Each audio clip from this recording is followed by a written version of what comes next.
Hello friends, welcome back to our channel. இன்றைக்கி ஒரு புது வீடியோ. இந்த வார்த்தையை சொல்லியே ரொம்ப நாளாச்சு, இந்த வேர்ட்ஸ் எல்லாம் சொல்லியே. ஏன்னா எனக்கு வந்து 2 வீக்ஸ் ஆயிடுச்சு நான் லாங் வீடியோ அப்லோட் பண்ணவே. இதுக்கு முன்னாடி அப்லோட் பண்ண லாங் வீடியோ ஃபுல்லாக சாங்காக தான் போட்டிருந்தேன். வா நான் வந்து இந்த மாதிரி பேசி போடவே இல்லை சென்டென்ஸாக. ஸோ இன்றைக்கி தான் போட்டிருக்கேன். இது வந்து திருவிழா வீடியோ தான். Part 3 video. ஃபஸ்ட்டு பால்குடம் எடுத்தது, அப்புறம் தேரோட்டமே. இது வந்து பார்ட் 2 வீடியோ. ரொம்ப நாள் கழிச்சு 2 வாரம் கழிச்சு அந்த வீடியோ அப்லோட் பண்ணி ஃபஸ்ட்டு வீடியோ அப்லோட் பண்ணி 2 வாரம் கழிச்சு நான் அந்த வீடியோ அப்லோட் பண்ணியிருக்கேன். என்னோட ஸ்ட்ரகிள்ஸ் எல்லாம் முடிச்சுட்டு வரதுக்கு, எக்ஸாமு அந்த டேஸ் எல்லாம் முடிச்சுட்டு வரதுக்கு எனக்கு இன்றைக்கி தான் வந்து அப்லோட் பண்ணவே டைம் கிடச்சிச்சு. அப்லோட் பண்ணியிருக்கேன். இதில் இன்னும் நிறைய வீடியோஸ் இருக்குது. இன்னும் இப்போ தீர்த்த வீடியோ இருக்குது, அப்புறம் பல்லாக்கு வீடியோ இருக்குது. அந்த வீடியோலாம் இருக்குது. அதெல்லாம் இன்னும் அப்லோட் பண்ணோம். அடுத்தடுத்து கண்டிப்பாக வந்து நாளைக்கு நாள் கழிச்சு 2 வீடியோவுமே அப்லோட் பண்ணி முடிச்சிருவேன் இந்த வீடியோவில். மறக்காமல் பாருங்கள். இதுக்கு முன்னாடி போட்டிருந்த வீடியோவும் பாருங்கள். இப்போயும் இப்போ நாளைக்கு நாளை கழிச்சு போட போகிற வீடியோ இன்றைக்கி எல்லாத்தையும் ஃபுல்லாக பாருங்கள். டயத்துக்குள்ளே அப்லோட் பண்ணணும்னு நினச்சேன், பட் முடியலை. ஏன்னா எக்ஸாம் அதுக்கு கரெக்டாக திருவிழா முடித்த கையோடு நான் வந்து எக்ஸாமுக்கு போயிட்டேன். அப்படிங்கிறனால அப்லோடே பண்ண முடியலை. பட் ஆனால் இன்றைக்கி நான் அப்லோட் பண்ணியே ஆகணும் அப்படின்னு சொல்லிட்டு நேற்றுலேருந்து உட்காந்து பார்த்து அப்லோட் பண்ணிகிட்ருக்கேன், வாய்ஸ் எல்லாம் கொடுத்து.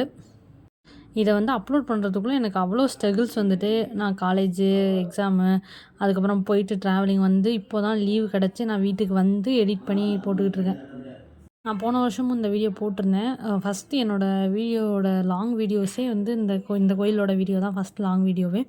ஃபஸ்ட்டு ஆனால் மண்டாபடியெல்லாம் எடுத்து போட்டிருந்தேன். பட் ஆனால் இந்த வாட்டி நான் கோயிலுக்கு வரல. ஆனாலும் நான் எடுத்து போட்டிருக்கேன். நான் நிறைய பேர்கிட்ட வீடியோஸ் எல்லாம் வாங்கி நான் எடுத்து போட்டிருக்கேன். இந்த டைமும் எனக்கு போன டைம் எக்ஸாம் இருந்துச்சு. பட் ஆனால் இவ்வளோ எக்ஸாம் போன வாட்டி நிறைய பேப்பர் இருந்துச்சு. பட் ஆனால் இவ்வளோ இதாக வரல. பட் ஆனால் இந்த வாட்டி கம்மியான பேப்பர் தான். ஆனால் ரொம்ப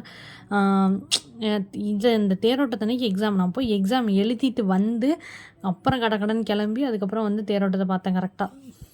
அன்றைக்கி பார்த்தா அன்றைக்கி மழை. எங்கள் ஊரில் மட்டும்தான் மழை. ஸோ அதனால் என்னென்னா எதுவுமே என்னால் வந்து பண்ணவே முடியலை. வீடியோஸும் கம்மியாக தான் எடுத்தேன். அங்கங்கே விட்டு எப்போயுமே நாங்கள் தேர் பின்னாடியே வந்து ஒவ்வொரு எங்களுக்கு அப்புறம் எல்லோரும் மாலை போடுறதெல்லாம் பார்த்துக்கிட்டே வருவோம். பட் ஆனால் இந்த வாட்டி வந்து நாங்கள் மாலை போடணுமே ஸ்ட்ரெயிட்டாக சித்தி வீடு மாலை போடுறதுக்கு அங்கே வந்துவிட்டோம். எப்போயுமே எல்லாத்தையும் சுற்றி பார்த்துட்டு கடைசியாக சித்தி வீடு மாலை போட வரும்போது அப்படியே சுற்றி வந்து நிற்போம். பட் ஆனால் இந்த வாட்டி நாங்கள் அந்த மாதிரி வராமல் ஸ்ட்ரெயிட்டாக எங்கிட்ட அங்கே முடித்தோடனே இங்கே வந்துவிட்டோம். ஆனால் இந்த வாட்டி நல்லா நிறையா இருந்துச்சு. எங்கள் ஊர்லேயும் சரி, சித்தி ஊர்லேயும் சரி, அது பக்கத்து எல்லா ஊர்லேயுமே வந்து இன்றைக்கி நல்லா இன்ட்ரெஸ்டிங்காக நிறையா பண்ணியிருந்தாங்க. ஃபஸ்ட்டு எங்கள் ஊரில் அந்த பேப்பர் ஷார்ட்ஸ் எல்லாம் வந்ததெல்லாம் எங்கள் ஊரில் பண்ணது. அதுக்கப்புறம் வந்து இங்கே வந்து இப்போ வந்துக்கிட்டு இருக்கிறது வந்து எங்கள் சித்தி ஊர். நல்லா சூப்பராக இருந்துச்சு. எல்லாம் அப்படியே ஒவ்வொரு ஊர்லேயும் ஒவ்வொரு தடவை பண்ணும்போதும் அவ்வளோ சூப்பராக பண்ணியிருந்தாங்க. அவ்வளோ க்ரியேட்டிவிட்டிவாக அவ்வளவு யோசித்து டிஃப்ரெண்ட்டாக ஒவ்வொரு வாட்டியும் ஒவ்வொரு தடவை ஒவ்வொன்றும் டிஃப்ரெண்ட்டாக பண்ணணும் அப்படின்னு சொல்லிட்டு, ட்ரெஸ்ஸுலேருந்து எல்லாமே டிஃப்ரெண்ட்டாக இருக்கணும் அப்படின்னு சொல்லிட்டு ஒவ்வொரு வாட்டியும் இப்போ இந்த வாட்டி இதை செஞ்சோம்னா அடுத்த வாட்டி அதோட அதிகமாக செய்யணும் அப்படின்னு சொல்லிட்டு இன்னும் நிறைய செஞ்சு சூப்பராக பண்ணிகிட்டு இருக்காங்க எல்லா ஊருமே. அவ்வளோ சூப்பராக இருந்துச்சு இந்த வாட்டி. பட் ஆனால் என்னென்னா மழை தான் கொஞ்சம் இது பண்ணிவிட்டு. ஆனால் மழை பெய்யலை. அந்த டயத்தில் தேர் வர டயத்தில் மழை பெய்யலை. அதனால கொஞ்சம் அந்த மழை வந்து விட்டு கொடுத்துருச்சு. அதனால் இந்த 2 வருஷத்துக்கு முன்னாடிலாம் எப்படின்னா நாங்கள் வந்து சாமி தூக்கி தேரில் வைக்கும்போதே போயிடுவோம். பட் ஆனால் இந்த வாட்டி 2 வாட்டியுமே எனக்கு எக்ஸாம் அப்படிங்கிறனால எங்கள் வீட்டில் உள்ள எல்லோரும் லேட்டாக தான் போகிறாங்க. கரெக்டாக ஆனால் அந்த டயத்துக்கு எங்கள் ஊர் அர்ச்சனை பண்ணும்போது நாங்கள் கரெக்டாக போயிடுவோம். அதுவும் இந்த 2 வருஷமாக தான். அதுக்கு முன்னாடிலாம் எப்பயும் போல் தேரில் சாமி ஏற்றும் போதே போயிடுவோம். அப்புறம் சாமி இறங்கின பிறகு தான் வருவோம். அதே மாதிரி ஆனால் வந்து நைட்டு எப்பயும் சாமி இறங்கின பிறகு தான் நாங்கள் எப்பயும் வந்துக்கிட்டு இருந்தோம். எப்போயுமே சாமி இறக்கி வச்ச பிறகு அதை பார்த்துட்டு எல்லோரும் ஒன்றா தான் வருவோம். எல்லா ஊர்லேயும் மாலை போட்ட பிறகு அப்புறம் கொண்டு வந்து எல்லா தேரையும் நிறுத்தின பிறகு வந்து ஒவ்வொரு சாமியாக இறக்க ஆரம்பித்தாங்க.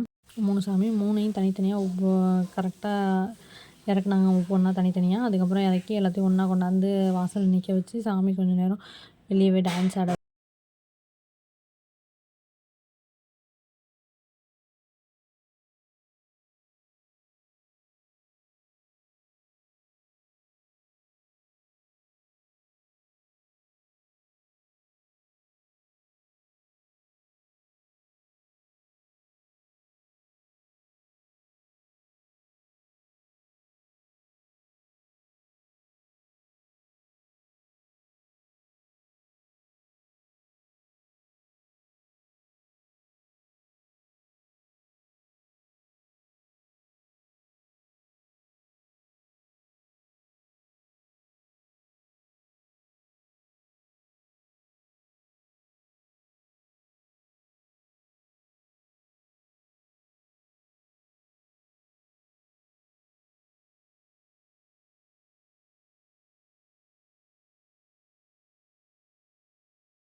அவ்வளோதான் ஃப்ரெண்ட்ஸ். இந்த வீடியோ பிடிச்சிச்சுன்னா லைக் பண்ணுங்கள், ஷேர் பண்ணுங்கள், கமெண்ட் பண்ணுங்கள். மறந்தாமல் சப்ஸ்கிரைப் பண்ணி வச்சுங்க. அப்போ தான் நான் போகிற வீடியோ உங்களுக்கு நோட்டிஃபிகேஷன் வந்துகிட்டே இருக்கும். Bye friends. இன்னொரு இன்ட்ரெஸ்டிங்கான வீடியோவில் மீட் பண்ணலாம்.